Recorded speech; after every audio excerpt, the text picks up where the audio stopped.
We live in a society of commerce, where money is king and relationships are queen. However, there is a princess of madness that can potentially usurp the throne. No, I'm not talking about Danny Targaryen from the Game of Thrones. If you can't take a hint, I'm talking about yes, a forbidden word and action that really makes the world go around. People go crazy over it. They lose their money by becoming obsessed with it. And there are some who make a fortune just by having it. It's such a taboo topic in many cultures. It's difficult for us to understand how it shapes our very being and acts as the core of almost every social construct. Harlots on Hulu shows us the cruddy underworld workers and how they can use it to not only build careers, but also massive fortunes. I've been on the prowl for rich men. It's tiring work. So in this video, I'm going to explain how sex can be used as a trade and how you can get the most value for your time and energy. So please stay tuned. It's no secret that is a form of power. It's no secret that women are in complete control of it. Men may revert to unscrupulous tactics to get their needs met, but in the end, the women reign supreme. For this reason, women are severely mistreated and abused all over the world.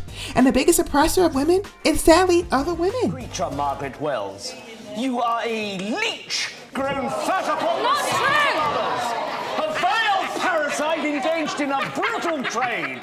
However, what people fail to touch on is how women are making money hand over fist by pimping out their counterparts. I know the booty business is the oldest profession in the world. There are countless shows that depict drug-addicted, orphaned, abandoned, downtrodden women who turn to the streets to survive. I'm sunk in lust and lechery. What is the cost of my soul?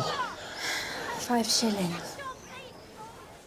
They are beaten and abused and seek the help of a male manly pimp to protect them. However, there are a few shows like Harlots that shine the lights on the madams, the bogs, who sell booty for profit. They are cunning, ambitious, and incredibly beautiful women who manage to climb up the ranks of society to establish both wealth and status. Miss Margaret Wells and Miss Lydia Quigley come to mind when I think about these powerful women. And I have to say that it was a delight to watch two amazing actresses duke it out on the screen. And if you watch my other videos, then you would know that I'm a huge fan of Samantha Morton. It'd be better for business if we called a truce on our recent skirmishes. You overreach yourself. You underestimate me. You always have. I mean, who wouldn't sympathize with a poor little girl whose mother sold her for a pair of shoes? Mrs. Margaret Wells was sold much like a slave girl to Mrs. Quigley, who in turn used her youth, innocence, and beauty for a profit. Booty for profit, I always say. From this experience, Margaret and her good friend Nancy vowed to break free from Mrs. Quigley's brothel. They would start their own booty for profit business. Only they would do things differently. They would treat their women with dignity and respect. Each member would be treated like a family member. Mrs. Margaret Wells, along with most protagonists, starts off with good intentions. What a hellbound spider you are. I'm clawing my way upwards in the world, Mr. Gibbon. Not down. But she starts to lose her moral footing when she is continually challenged by Mrs. Quigley. Her husband, Mr. North, is attacked by bandits, and she is charged with misconduct and fined by the city magistrate. In truth, Margaret always had issues with self-worth, ever since she was betrayed by her own mother and seemingly abandoned by her father. As a result, she chases fame, fortune, and rich lords to compensate for her damaged ego. Money is a woman's only power in this world. Mrs. Margaret Wells, along with the other women in the series, are victims of poverty and abuse. With no skills or supportive family members, they are forced to sell their wares. Some are petty laborers who are strictly transactional, while others, they are the artisans. Charlotte Wells and Emily Lacey aren't just beautiful, but they are incredibly stunning. They understand how to create experiences that not only exhilarate their hosts, but also drive them to the point of madness. Oh, please. I'm deranged with love. Don't leave me. I look a fool in front of the whole town. Charlotte was able to get Sir George wrapped around her little finger, so much so that she was his kept mistress. She accompanied him to fancy balls and dinners, wore the best gowns, and gave him the best time of his life. Howard. I've ridden hard to be with you. Now you must ride harder. Emily Lacey was able to put the moves on Charles, Mrs. Quigley's son. Charles, a mama's boy, never experienced the wit and charm of Miss Emily Lacey. I can talk if they want. What instruments do you play? The male instrument. And within a short span of time, he was silly putty in her hands. His obsession didn't turn deadly like Sir George. In fact, Emily Lacey helped him grow a pair. She helped him stand up to his abusive mother, all so that he could establish a life of his own. Out and knock! Did you hear what I said? I won't allow it. Things don't always end well for beautiful courtesans like Emily Lacey and Charlotte Wells. Some harlots have to brave the foul streets of London, risking abuse, mistreatment, and yes, my friends, even disease. Mary Cooper was put out by Mrs. Quigley, only to catch a terrible disease and to be saved later by Margaret. Some women resort to petty theft to subsidize their booty business, while others drown their sorrows in booze. Yet there are some who will fight tooth and nail to attain and maintain their freedom. Harriet, a slave girl from the coast of Virginia, her way to the top.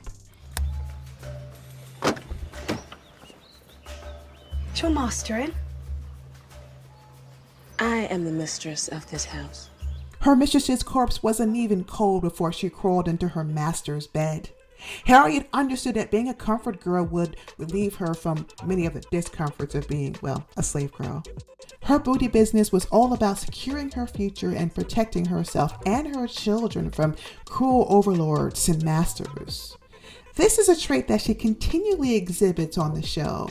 She has the hots for Mr. North, Margaret's husband. Of course, guys, she doesn't like him because he is one heck of a looker. She likes him because she knows that he can offer her the protection that she so desires. But we'll talk more about Mr. North later. Now, let's talk about Mrs. Lydia Quigley. I know, guys, she's not very likable. In fact, she comes off as a boogie woman in a white powdered wig. However, Lydia Quigley has passed her prime. She can no longer wrap her legs around a man. However, she can use her skill and wit as tentacles to swath his mind. So, many women are afraid of getting older. They're afraid of losing their youthfulness and beauty. However, people like Mrs. Quigley embrace the wisdom of being an old maid. In fact, she used it as an advantage. Mrs. Quigley had been around the block. She had listened to many late-night pillow talks and knew what made a man tick. She understood how to play coy, so men could think that she could be easily manipulated, only to pull out the winning hand when her male counterpart thought that she was properly defeated. More importantly, Miss Lydia Quigley used the booty business to elevate her to the highest social structures. Unlike her enemies, Margaret Wells, she was able to rub elbows with society's elite, gaining power, wealth, and connections all in the process. She was indeed a force to be reckoned with, even if she did have cruel intentions. After all, she was in the dirty business and will do virtually anything to stay on top. And speaking of dirty business, Harriet did Margaret wrong by trying to take her man, Mr. North. Mr. Lennox, Harriet's proxy husband, desired Margaret and confessed to even being in love with her. So just maybe Harriet was trying to get back at her. And truth can get really dirty, but love cannot. There was love between Margaret and Mr. North. With love, relationships aren't transactional, but transformational. Mr. North didn't appear to be a wealthy aristocrat. What he did seem to be was a man of good word and a man of good heart, protecting and fighting for Margaret, even fathering her children. This was a quality that Harriet desired, but she couldn't break up their marriage. Why? Because it was true love. Now, the booty business can be strictly transactional, but when operated correctly, it can turn into love. In fact, energy and loving energy are on the same spectrum. Only loving energy is on a higher tier. Some people are small-time peddlers, eking out a living through trade. Some are like Charlotte and even Mrs. Quigley, gaining massive fortunes and becoming madams and courtesans. What's your position in the house? Upright. Side saddle. While others, like Margaret Wells and Mr. North, they use their energy to create loving, lasting, and divine relationships. So what are your thoughts on the lady business? Are you getting the best value for your energy? Please sound off in the comments below.